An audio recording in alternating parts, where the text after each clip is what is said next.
आज निवृत्तीनाथाची दिंडी निघणार, तर आमच्याकडे 100 ते 150 माणसं जेवायला येणार. चला मग तोंडी लावायला मस्त वेगवेगळ्या पापड मिक्स करून, कुरडया मिक्स करून छान अशी चटणी बनवूया.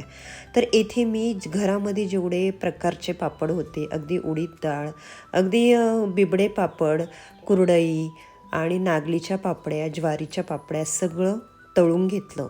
काही भुगा होता तोही तळून घेतला आणि काही असं.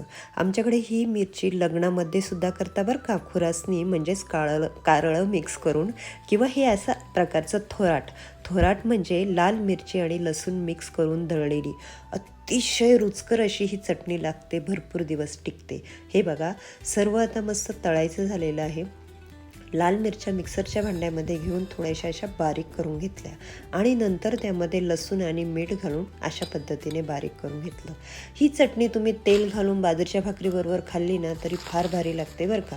तर हे बघा, आता ती चटणी आपल्याला हे कुरडया पापड सर्व बारीक करून त्यामध्ये मिक्स करायची आहे. तुम्ही एकदा थोडीशी खाण्यापुरती बनवून बघा, तुम्हाला नक्की आवडेल. मस्त अशी ही रेसिपी आहे आणि तुम्ही जास्त पाहुणे आल्यावर 2 दिवस अगोदरसुद्धा बनवू शकता किंवा तुम्हालाच खाण्यासाठी जास्त दिवस तुम्ही घरात बनवून ठेवू शकता. माझ्या मुलीला तर अशी जाड जाड फार आवडते, तेव्हा तुम्ही नक्की एकदा बनवा. कधी बनवली